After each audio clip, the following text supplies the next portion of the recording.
Good morning. Are we ready? Okay. Louder.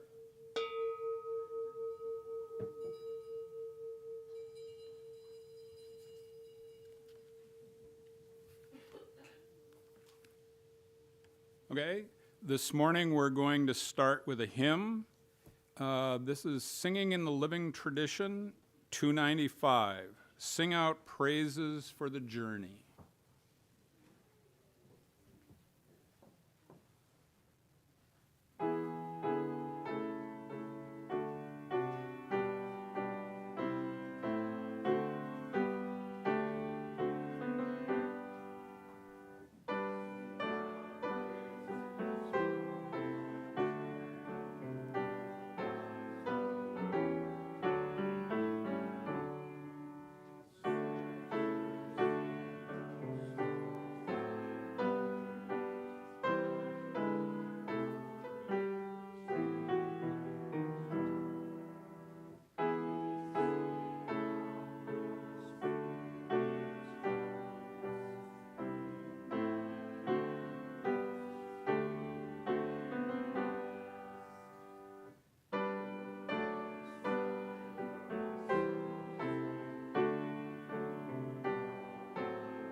That hymn reminds me why I always step away from the microphone.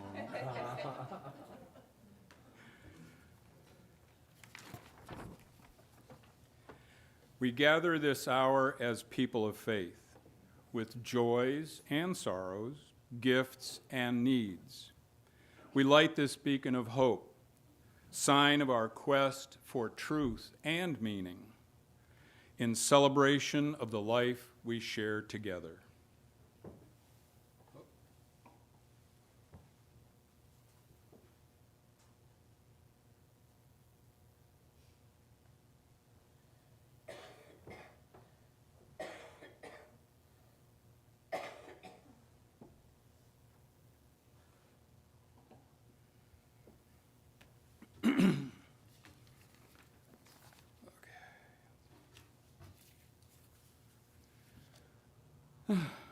Welcome to the Unitarian Church of Lincoln. My name is Charlie Ahern, and I am joined virtually on the chancel today by Jamie Radcliffe.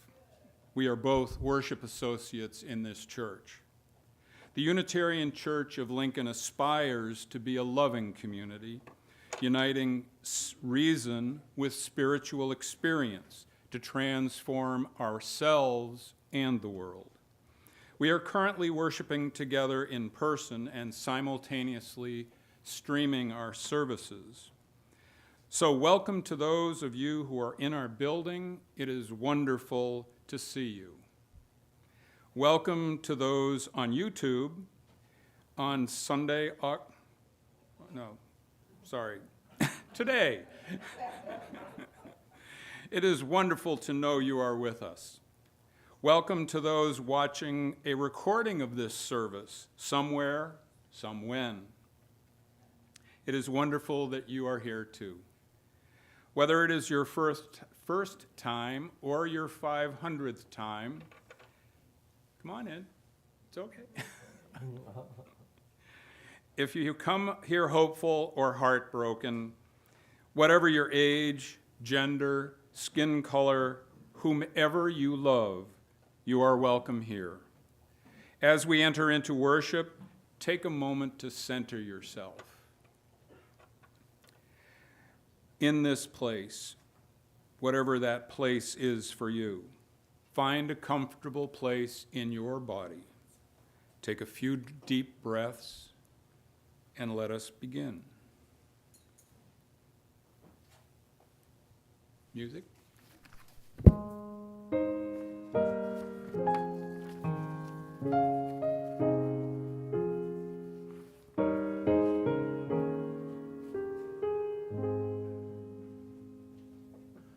Art thou troubled?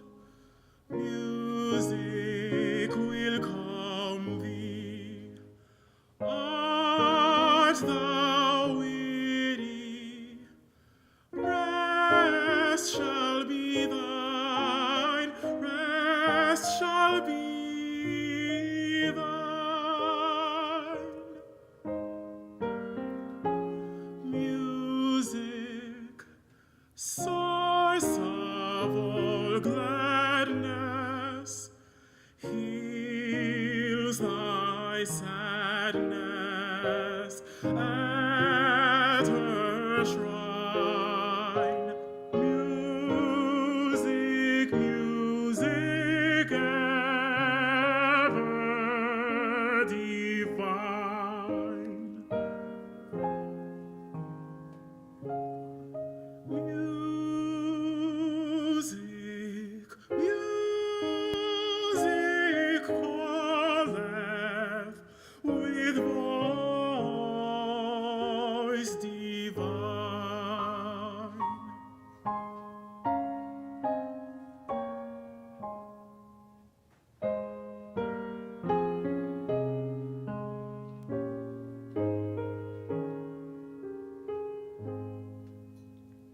When the welcome spring is smiling, and the flowers of earth beguiling, after winter's weary rain, sweetest music doth attend her heavenly harmonies, doth lend her, chanting praises in her train, chanting praises in her train. Art thou troubled? Music will calm thee. Art thou weary? Rest shall be thine. Rest shall be thine.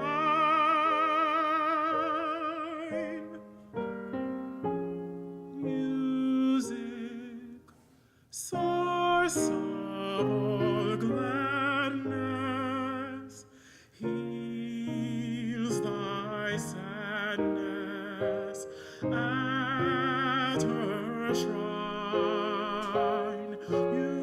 Music, music ever divine.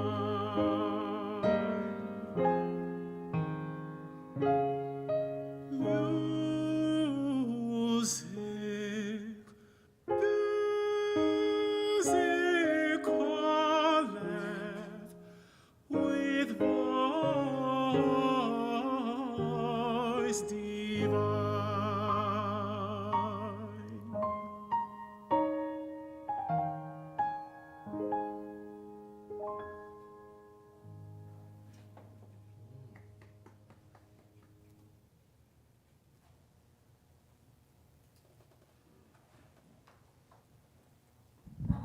If anyone would like to come forward for the story, you're welcome to do so now.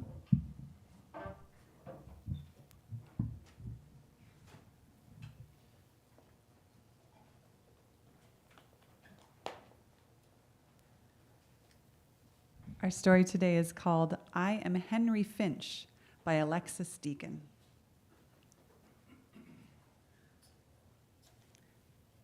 The Finches lived in a great flock. They made such a racket all day long they could really not hear themselves think. Every morning they said, "Good morning. Good morning, Aziz Finch. Good morning, George Finch. Good morning, Tiffany Finch. Good morning, Henry Finch. Good afternoon," they said. Good afternoon? Oh, right, it's afternoon. Okay, good afternoon, Babette Finch. Good afternoon, Jean-Luc Finch. Good afternoon, Henry Finch. Good afternoon, Felicity Finch.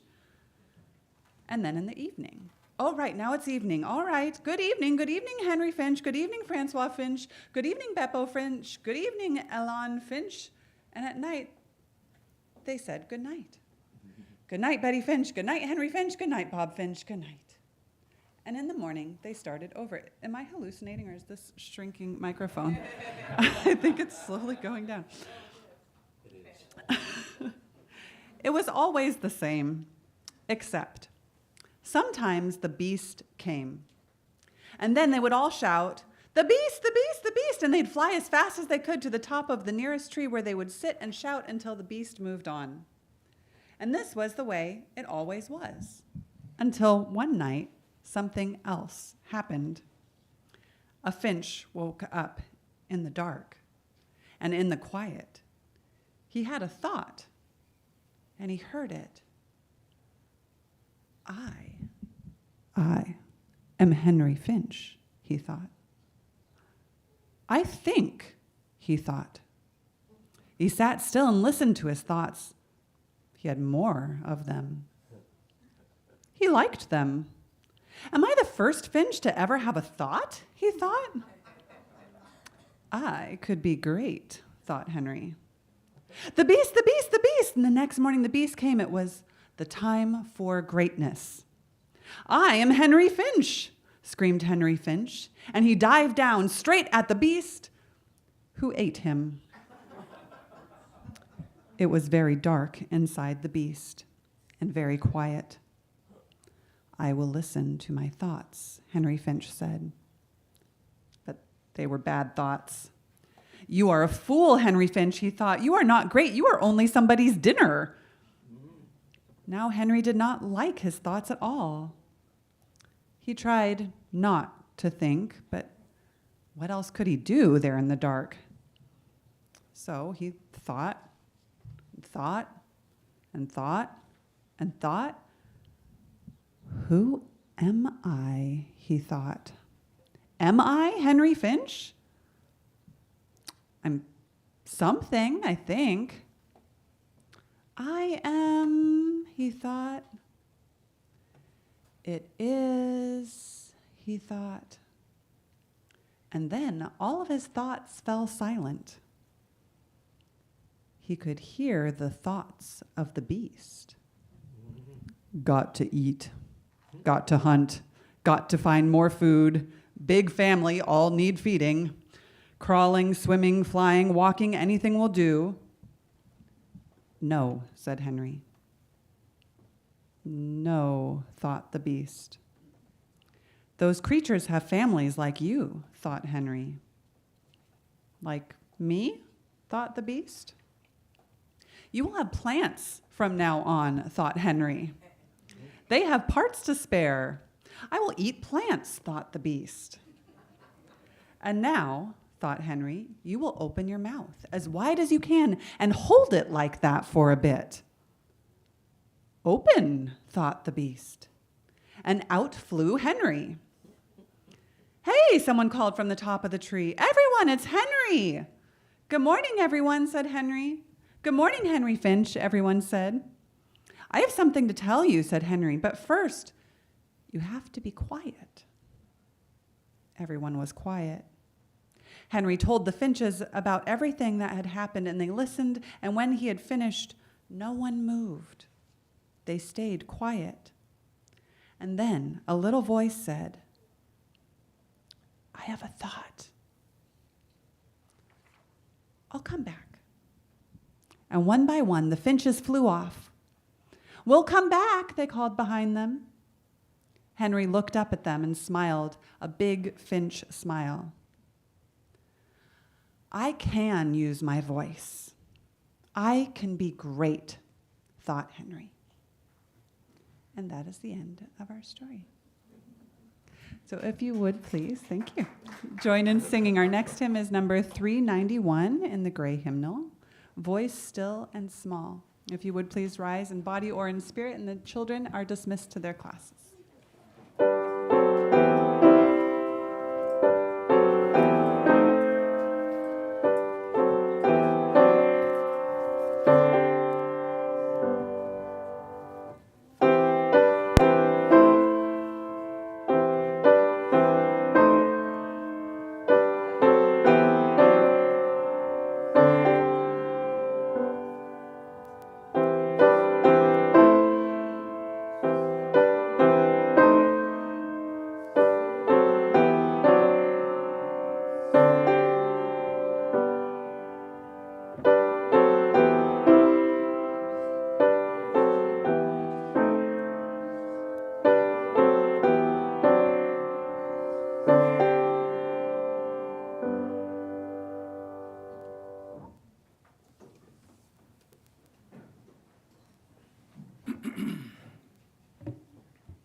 A central part of our services is the time we join together as a community to mark the moments in our lives. We share with one another our joys, our sorrows, the events that mark the steps in our journey. The threads of sorrow and those of joy are intertwined in the fabric of our lives, present for all, remembered by all. We share those threads, and when they are woven together with those of others in our community, our joys are shared and magnified. We are comforted in our sorrows. I invite you to type into the chat or speak into this shared space your name or the name of another you wished to be remembered in sorrow.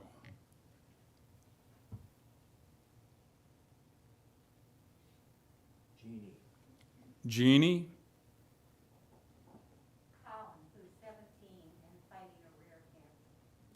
Colin, who is 17 and fighting a rare cancer. Jenny?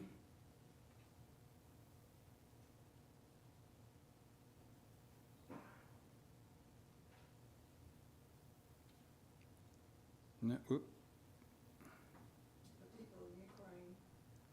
the people of Ukraine.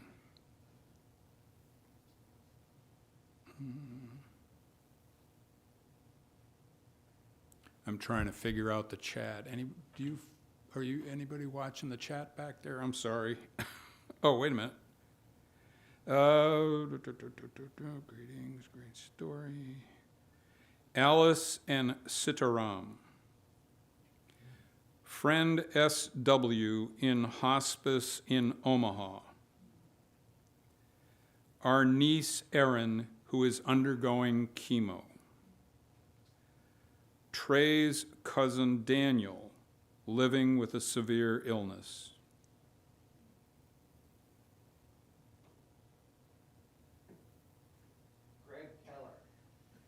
Greg Keller?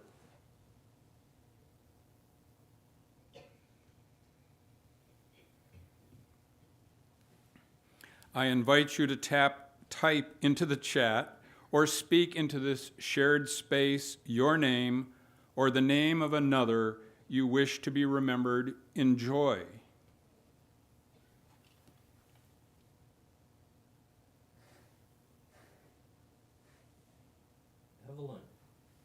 Evelyn.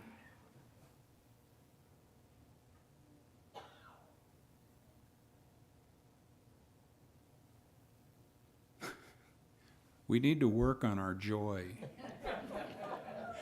So I'll say, I'm thinking of joy.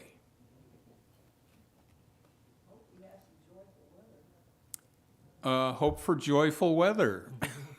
90 and sunny tomorrow.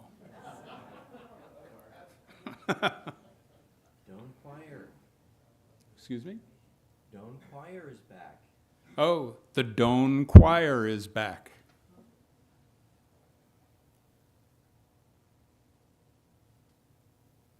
Oh, I'm sorry. I'm getting signals from the back of the room. Let's see. Joy for visiting friends, Woods and Emily. And Jenny off to Patagonia soon. I'm not sure, is that the clothing manufacturer or the area in, isn't it Argentina?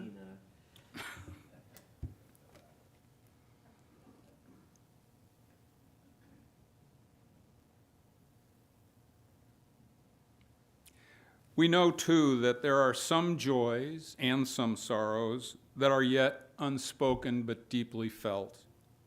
Let us hold a moment of silence for everything unspoken.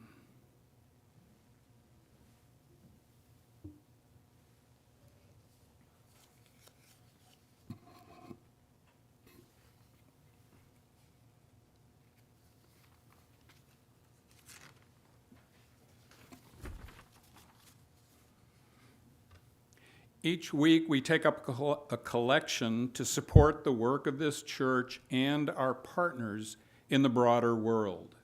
We do this because just as we all grow from being part of this place, we also each give back to it in our own way.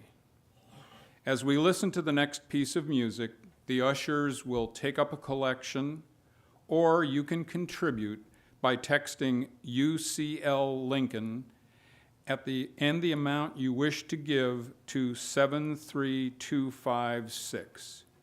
Thank you for your generosity.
Our reading today is The Journey by Mary Oliver.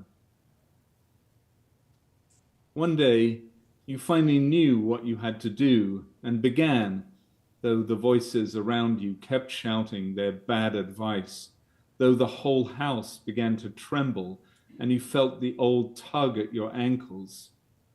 Mend my life, each voice cried, but you didn't stop. You knew what you had to do, though the wind pried with its stiff fingers at the very foundations, though their melancholy was terrible. It was already late enough, and a wild night, and the road full of fallen branches and stones. But little by little, as you left their voice behind, the stars began to burn through the sheets of clouds, and there was a new voice, which you slowly recognized as your own, that kept you company as you strode deeper and deeper into the world, determined to do the only thing you could do, determined to save the only life that you could save.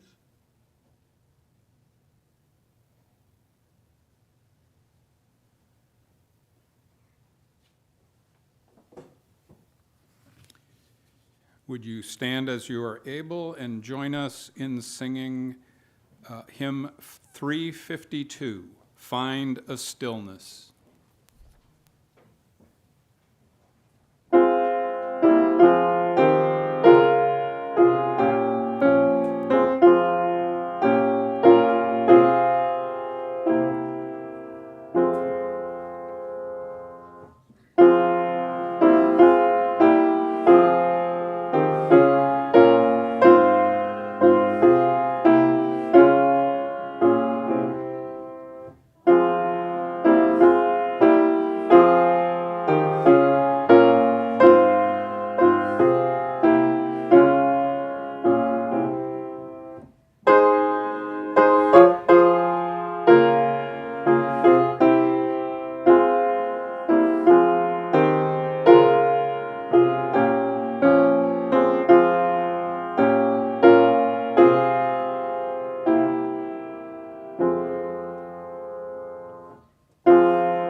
Good morning. My name is Jamie Radcliffe, and I'm a worship associate at this church. Let me tell you a story about a seamstress's assistant. Her name was Jeanne Villepreux-Pauer, and she was born in France in 1794. When she was 11, her mother died.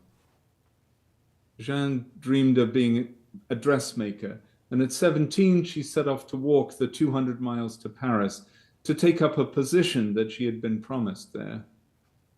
She was accompanied on the road by her cousin, who helpfully beat her up, stole her travel documents, and ran off. By the time she had recovered, had new travel documents made, and walked onwards to Paris, her position had been given to someone else. She was only able to find work as a seamstress's assistant. 4 years and many, many dresses later, she made a dress for a countess to wear at a royal wedding. There she met an English merchant. They married, and he swept her off to Messina on the island of Sicily. A fairy tale story, the tribulations, the hard work, the dashing hero in frock coat and breeches, the happily ever after in a distant land. But This is the story of a real woman who in Sicily read voraciously about geology and natural history, who walked along the coast and waded into the sea to look at tide pools and reefs and fish. She was fascinated by the skittish and slightly surreal octopus Argonauta argo, commonly known as the paper nautilus. I can only describe it as an octopus with bunny ears and a delicate spiral shell. Jeanne wrote about Argonauta that when the air is serene, the sea calm, and she believes herself unobserved, the Argonauta adorns herself with her beauties. But I had to be prudent enough to enjoy her rich colors and graceful pose, for this animal is very suspicious, and as soon as it perceives that it is being observed, it withdraws its membranes into its shell in the blink of an eye and flees to the bottom of the sea, re-emerging to the surface only when it thinks it is safe from all danger. It is at this time that we can observe its movements and its habits. Jeanne had the insight that one might learn more about these delicate creatures by observing them in the wild than by examining dead specimens in formaldehyde. To quote Maria Popova, she set about illuminating the mysterious living realities of these otherworldly earthlings. Jeanne built an offshore research station to which she rode every day to observe, record, and admire. She built the first modern aquariums to get a closer look, filled her home, or as we would call it these days, her marine biology lab, with vast tanks filled with living argonauts. Among other things, she learned that argonauts grow their own shells rather than occupying discarded shells of other creatures. Eventually, her discoveries and name found their way into the wider world by proxy through the London Zoological Society and Sir Richard Owen. Her results were discussed widely across Europe, and she became a corresponding member of 17 learned societies. Our worship theme for this month is Finding Our Center, and a core part of the search for our center is, for many of us, our often lifelong search to find our true voice. Mary Oliver's poem, The Journey, describes one person's traumatic, wrenching search. But little by little, as you left their voice behind, the stars began to burn through the sheets of clouds, and there was a new voice, which you slowly recognized as your own, that kept you company as you strode deeper and deeper into the world, determined to do the only thing you could do, determined to save the only life that you could save. Not everyone's experience is as heartbreaking as this, but everyone's heart is broken at some point. Not all roads lead to triumphant vindication, but everyone's true voice matters. Let me tell you another story, a story about a singer. Her name was Marianne North, and she was born in England in 1830. When she was in her early 20s, her beautiful contralto voice broke, and she could no longer sing in public. When she was 25, her mother died. Unlike Jeanne, Marianne's family was prosperous. Her father was the Member of Parliament for the town of Hastings. In her grief over her mother's death, she began to paint flowers. First those at the Royal Botanical Gardens at Kew, and later flowers and plants all across the globe. Seeing Amherstia nobilis, which she called one of the grandest flowers in existence, at Kew, made her long to see the tropics, she would recall a lifetime later, having obeyed the siren song of that longing and made of it a revolution. Defying the voices around her shouting their bad advice, as Mary Oliver would say, she set off. With no background in, or even access to, formal education, she went to Jamaica, Egypt, South Africa, Sicily, India, California, Australia, Chile. She battled bugs and broken bones. endured typhoons, typhus, ticks, tarantulas, and probably technical difficulties. For a year, she lived in a hut in the Brazilian rainforest, painting hundreds of plants in natural settings with both scientific precision and an artist's evocation of the connectedness of their natural settings. When she finally returned to England, a special gallery was built at Kew Gardens to hold her pictures. As it happens, tomorrow the gallery will reopen after recent restoration work. Singer and seamstress, both Marianne North and Jean Villepreux-Pauer fought hard to live their lives on their own terms. They each would have read Mary Oliver's The Journey and grimaced in recognition of the times when the whole house began to tremble and they felt the old tug at their ankles. They would remember times in their lives when the wind pried with its stiff fingers at the very foundations and when the voices around them were filled with melancholy. The image we have of finding our voice can be that of a purely individual enterprise. I must find my voice freed from the clamor and interference of the voices of others. Being determined to save the only life that you could save sounds a little like letting everyone else sink or swim. Is that really what I'm advocating here? No, I'm a Unitarian. Unitarians tend to know which end is up with this whole individuals versus community thing. It's not individuals versus community, it's individuals in community. For me personally, the process of finding my true voice has been nurtured, aided, and in some blessed cases, shoved heartily along by members of this community and also by the community as a whole. Stories like that are also part of the human experience. Let me tell you one final story, a story about a Unitarian librarian. Her name was Maria Mitchell, and she was born in Nantucket, Massachusetts in 1818. She was raised by her Quaker parents to value education. She and all her siblings were taught about natural history and astronomy from an early age. She attended the North Grammar School and later the School for Young Ladies run by Cyrus Pierce, a Unitarian minister.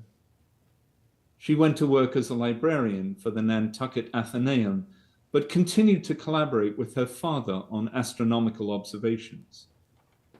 On October the 1st, 1847, she discovered a comet invisible to the naked eye, published her calculation of its orbit, and was awarded a gold medal by King Christian VIII of Denmark for her work.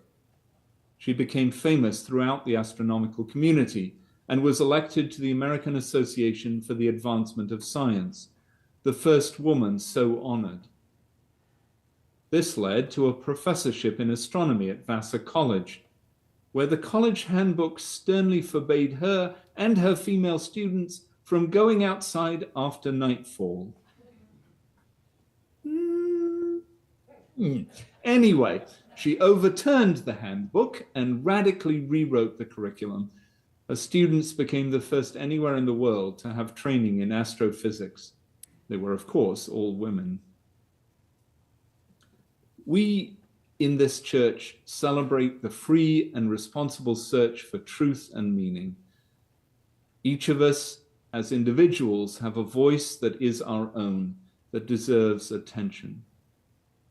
Our individual voices, as in a choir, join together as individuals in community, and the rich melody of our collective voice is strong and beautiful.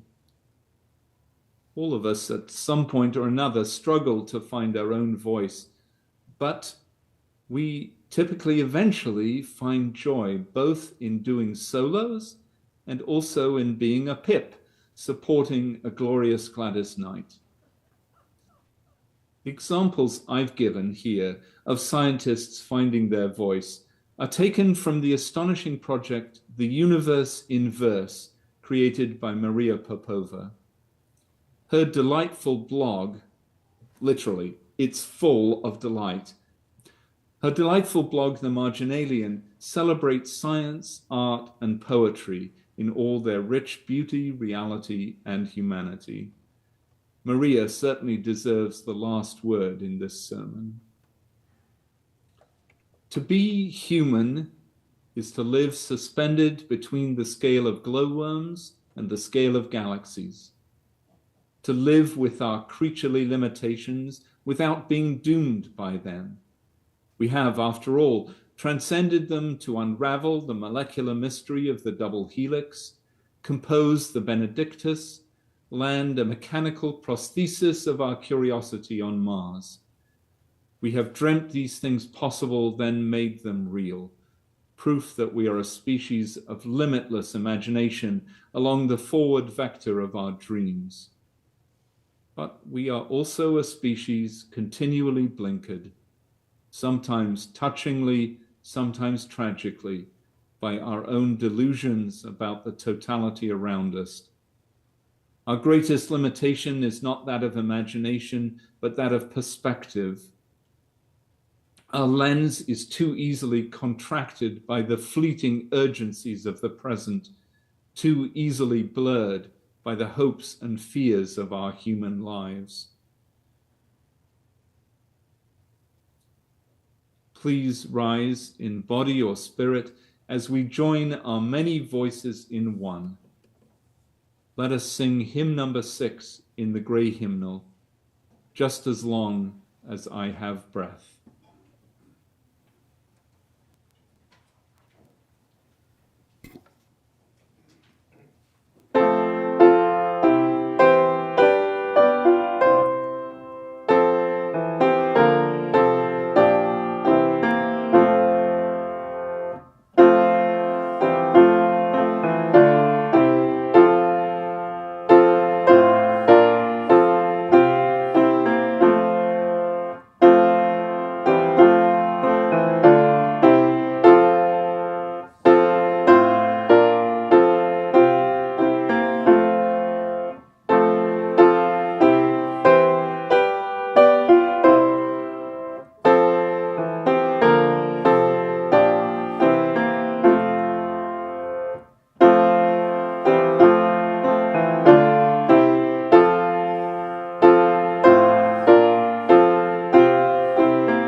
Thank you, Jamie.